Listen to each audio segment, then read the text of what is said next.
Olá, está no ar o Jornal Câmara Notícia ao vivo. Confira os destaques desta segunda edição. Vereador Paulo Galtério protocola a moção para que o Congresso Nacional possa anular pontuação na Carteira Nacional de Habilitação para doadores de sangue. Escola do Legislativo realiza palestra sobre prestação de contas eleitorais. Campanha de vacinação contra a gripe é prorrogada em Campinas para o grupo considerado de risco. Na série especial sobre a Copa do Mundo, ex-meio-campista Silas Campineiro conta a experiência de ter disputado 2 Copas do Mundo.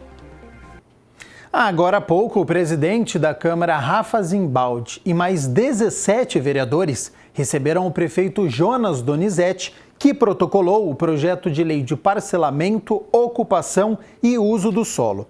A repórter Mariana Cremasco está acompanhando o evento. Boa tarde, Mari. É isso mesmo, Gabriel. A gente está aqui com o prefeito de Campinas, Jonas Donizete, que veio com o secretário de Urbanismo, Carlos Santoro, entregar para o presidente Rafa Zimbaldi e para vários vereadores o projeto de lei de ocupação de solo.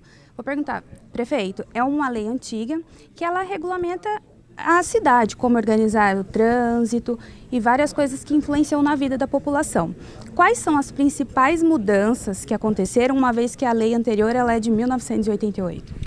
Olha, Campinas de 88 era uma Campinas. A Campinas de hoje é outra cidade. Naquela época, muitos bairros só tinham casas residenciais. Hoje, esses bairros têm muito comércio e a pessoa trabalha ali sempre com aquela insegurança. Eu posso trabalhar, não posso trabalhar. Então, nós estamos permitindo, basicamente, uma cidade de uso misto. Nós queremos que cada bairro ou cada região tenha a sua centralidade. Então, pode ter a residência, pode ter o comércio e pode ter até a indústria, dependendo do que for a indústria, para que a pessoa viva ali perto da casa dela, com mais qualidade de vida. Não gaste tanto tempo para ir para o trabalho e que tenha todos os serviços ali perto. Nós estamos dividindo 18 mil atividades econômicas em 3 categorias: baixa em comodidade, média e alta em comodidade. E com isso nós vamos definir tal lugar pode, tal lugar não pode, comércio, indústria, mas a grande ideia é que nós tenhamos uma cidade mais conectada, mais próximo das pessoas e que as pessoas possam se sentir também com uma qualidade de vida melhor. E a grande notícia também é que nós criamos um aplicativo de celular.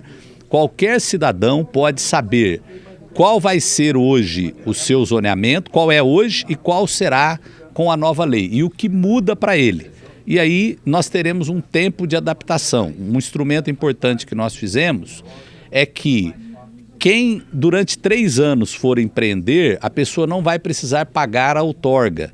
É uma maneira de incentivar a construção civil para aquecer a economia da nossa cidade. E, acima de tudo, agradecer aqui à Câmara, o presidente Rafa Zimbaldi, que nos recebe e que agora tem a incumbência de fazer esse debate e votar a nossa luz. Muito obrigada, prefeito. Eu é que agradeço.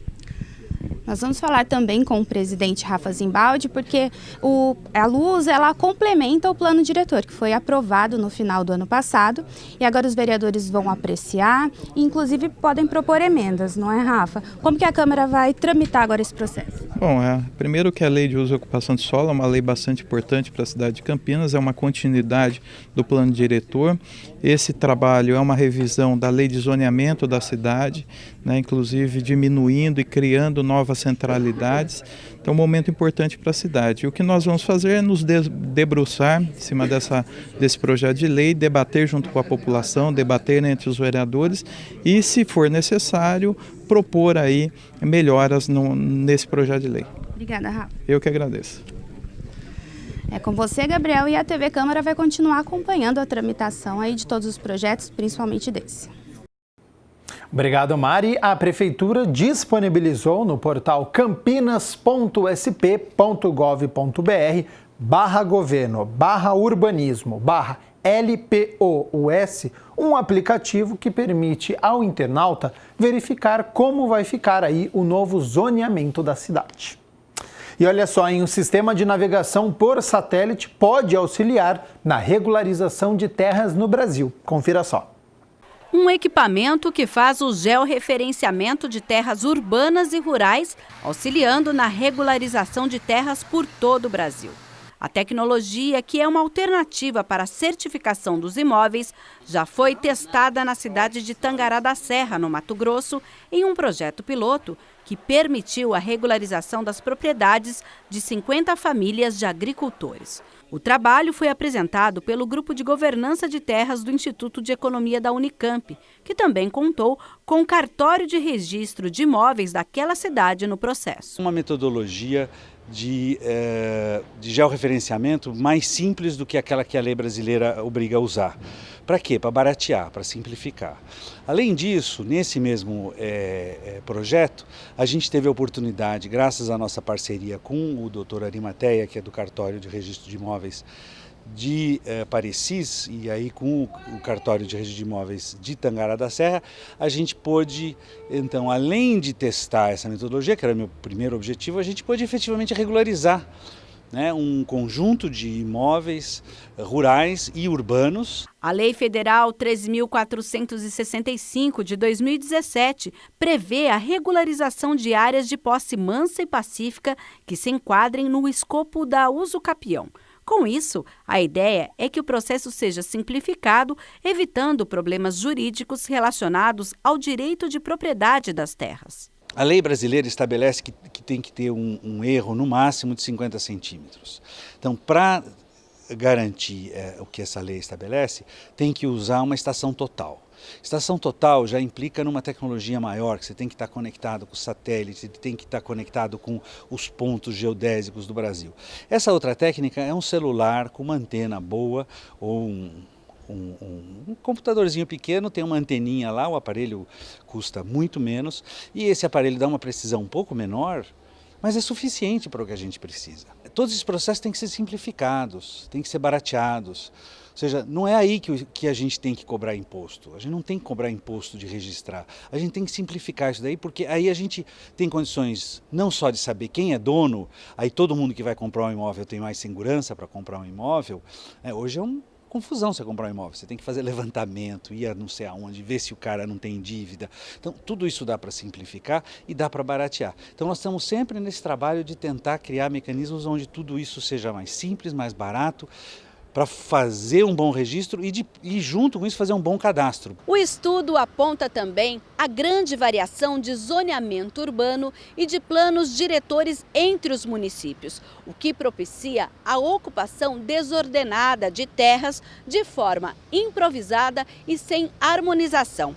A tecnologia pode ajudar a regularizar também as propriedades urbanas. Neste sentido, vale o esforço de cada cidade nesse processo. Em Campinas, a ideia é que sejam entregues no final do ano 6.000 títulos de posse para as famílias que vivem em núcleos residenciais do município. O município hoje é um ator central nisso, porque é inclusive quem conhece o município, né, a prefeitura, a Câmara de Vereadores, né, a justiça local. Então, assim, eles têm um papel crucial. Isso gera desenvolvimento.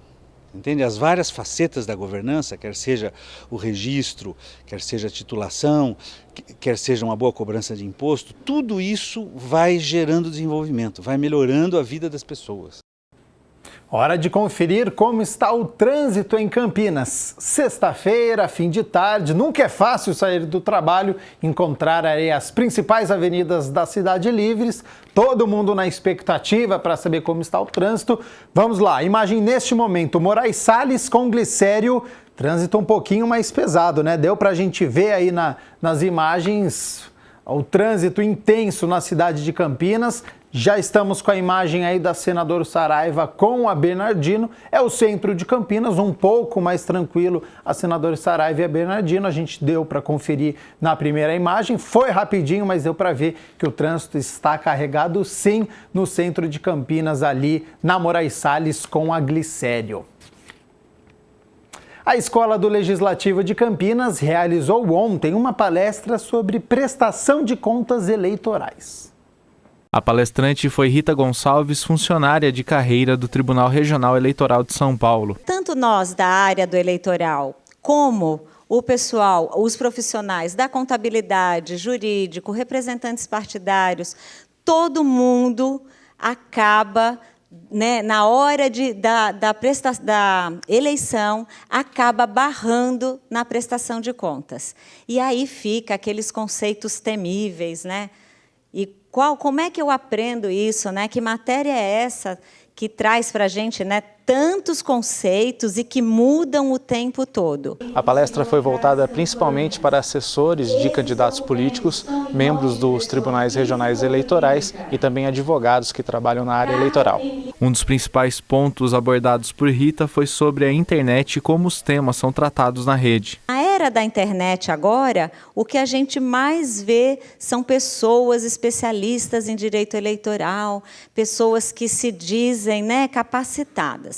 Mas a gente percebe que muitos ainda não têm aquele cuidado de conhecer a fundo quais são, né, os parâmetros, quais são as regras, o que realmente tem de ser feito numa campanha eleitoral. O presidente da Câmara, Rafa Zimbaldi, aproveitou a oportunidade para destacar a importância do trabalho da Elecamp. A Elecamp que tem um trabalho importante.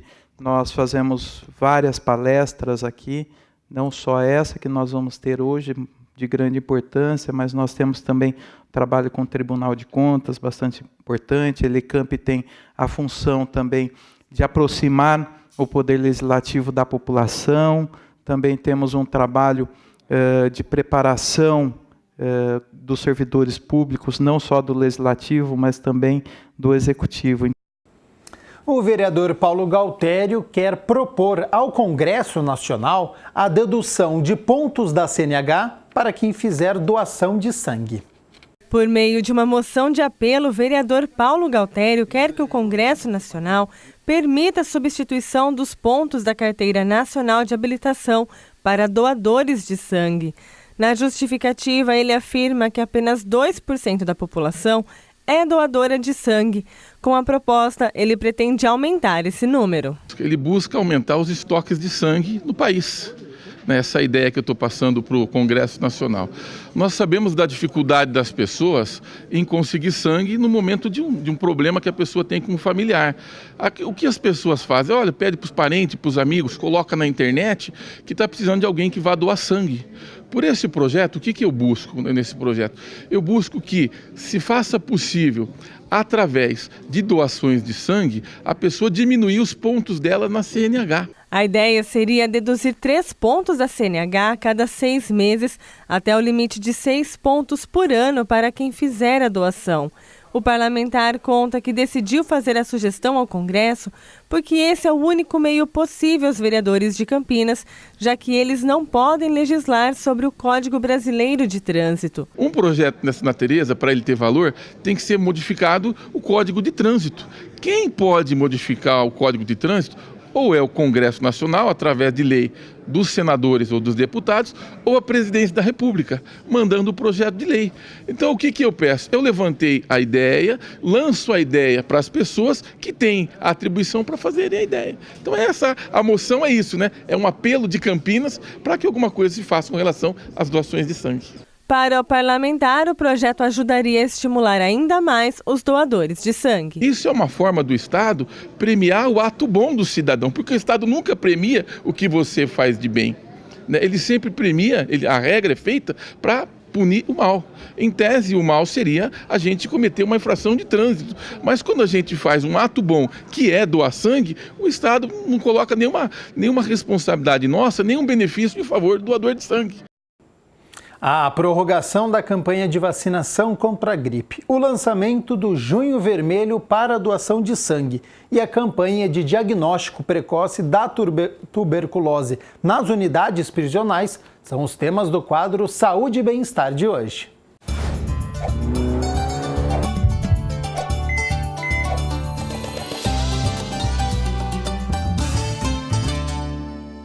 A vacinação contra a gripe, que deveria ter terminado no dia 1º de junho, foi prorrogada até sexta-feira, dia 15, atendendo a um ofício do Ministério da Saúde. O motivo da prorrogação, segundo o documento, foi a greve dos caminhoneiros, que teria dificultado o deslocamento das pessoas até os postos de vacinação.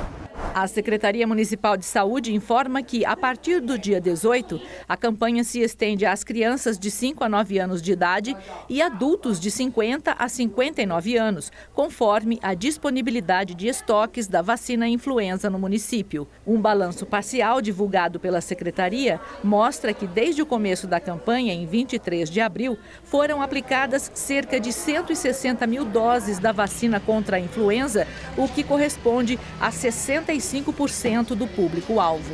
A chegada do frio, mais a chuvinha, acabam afastando os doadores de sangue dos locais de coleta. A queda chega a 8%. Por isso, apoiado pelo governo do estado, o Hemocentro de Campinas acaba de lançar a campanha Junho Vermelho. O objetivo é incentivar a população de toda a região a doar sangue nesta época do ano.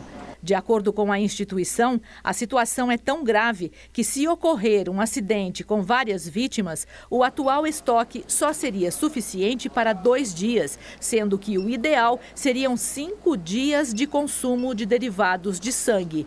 E não é só isso. Com o baixo estoque, aumenta o risco de cancelamento de cirurgias em diversos hospitais e serviços de urgência e emergência atendidos pelo Hemocentro. Os casos de tuberculose na população privada de liberdade, a população carcerária, representam cerca de 10% dos registros da doença em todo o país.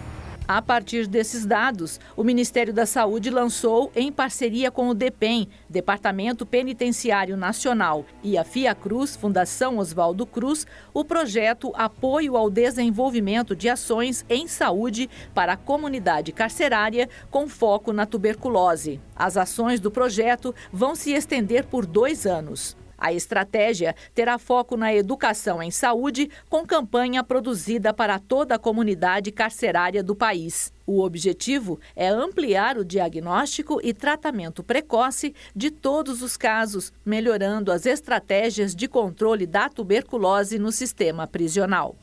E o Saúde e Bem-Estar fica por aqui. Você pode rever nossos quadros, programas, matérias no YouTube da TV Câmara Campinas. Para críticas, sugestões ou elogios, use o WhatsApp da TV Câmara, esse que você vê aí na tela. Obrigada pela companhia. Até o próximo.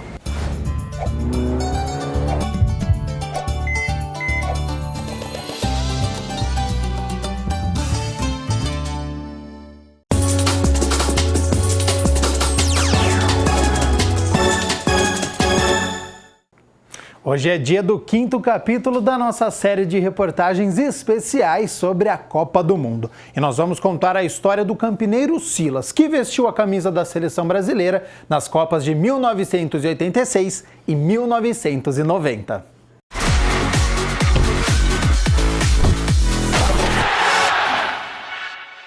32 anos depois da primeira convocação para a Copa do Mundo, ele ainda se lembra da sensação do momento em que carimbou seu passaporte para o Mundial que aconteceu no México em 1986. Quando eu fui convocado pela primeira vez, nós éramos 27 atletas, só 22 iam para a Copa do Mundo. E de janeiro a junho, antes da nossa ida para o México, o meu nome estava entre os 5 cortados. Mas o meu pai dizia 2 coisas para o meu irmão e para mim. A primeira, que você não tenha que, se você der sua palavra de honra para alguém, que você vá até o fim. Que você não tenha que assinar um papel para cumprir a sua palavra. O nome vale muito mais do que qualquer coisa. E a segunda coisa que ele dizia é que na tua vida e do teu irmão, a última palavra quem tem é Deus. Então, mesmo quando tudo estiver dizendo o contrário, treina como se já estivesse lá. Age como se você já estivesse lá, e foi isso que eu fiz e deu certo. No último jogo da preparação estava 3-0 pra gente contra a Iugoslávia. O Zico tinha feito 3 gols já e ele saiu faltando 4 minutos machucado. Eu entrei, eu não lembro se eu toquei na bola naqueles 4 minutos, mas o presidente da CBF, quando eu estava atravessando o campo para ir embora, ele me abraçou e falou assim: olha, eu já conversei com o Tele Santana, que era o nosso técnico naquela época, e por conta da sua atitude, você está na Copa do Mundo.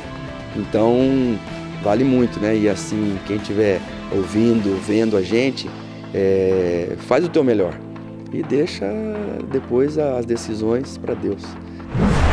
Silas começou a ficar conhecido no futebol brasileiro a partir de 1984. Meio-campo, fez sucesso no time do São Paulo, jogando ao lado de Miller, Sidney, Careca e companhia.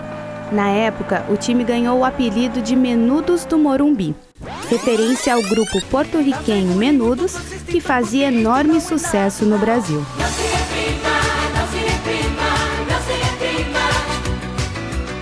Nasceu em Campinas e o início no esporte não foi tão simples. Foi bem complicado porque os meus pais eles eram da Assembleia de Deus. Imagina, uma linha da igreja evangélica muito rígida. E eles não queriam que eu fosse para o futebol, até porque o meu irmão mais velho tinha saído de casa para ir jogar futebol. Então ele também teve que fazer esse meio campo aí junto com meu pai, porque a gente perdeu a mãe com 5 anos de idade. Então ele teve que, sim, convencer o meu pai de deixar, porque a gente também ia embora, né? Tanto que eu fui para São Paulo, para jogar no São Paulo, e meu irmão gêmeo foi para Marília. Aí depois dali, bom, ele faleceu, nós tínhamos 20 anos de idade, não chegou a ver a gente assim jogar muito como profissional, né? E muito menos a gente ter ido para fora do país. Eu fui para Portugal e o Paulo foi para o México. Bom, e depois nós rodamos esse mundo afora aí. Mas o importante é que o que ele deixou, tanto de ensinamento como de cuidado, nós passamos para os nossos filhos. A segunda Copa foi na Itália em 1990. Foi nesse ano que ele marcou seu único gol jogando pela seleção. Na goleada por 6-0 em cima da Venezuela, vestindo a camisa 10, ele acertou a rede após passe de Careca. No currículo, Silas tem 37 jogos representando o Brasil.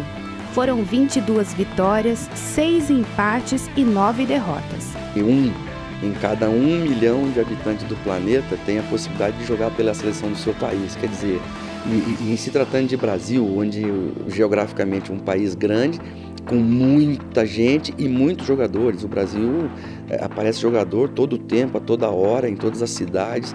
Então isso, assim, se torna mais difícil ainda. Então eu sou um agradecido, um eterno agradecido. Em 2004 se aposentou, estudou e se tornou técnico. Comandou diversos times, entre eles Grêmio, Flamengo e, por último, o campineiro Red Bull. Como esteve dos dois lados, analisou a seleção brasileira de 2018 e falou sobre seu estilo como técnico e como jogador. Eu acho que como jogador, quando troca muito, né? Eu acho que a questão do entrosamento fica assim, longe e fica difícil de acontecer. O que não está acontecendo com essa seleção, porque eles já estão juntos há bastante tempo. E como técnico, eu acho que a questão do individualismo. Eu acho que por ser Copa do Mundo, um gol numa Copa do Mundo representa 30 gols num campeonato qualquer. Então, que de repente, se ficar lá cara a cara com o goleiro, mas tiver um companheiro numa posição melhor, que faça esse passe, porque são 210 milhões de brasileiros, fora os estrangeiros, que estão torcendo para a seleção.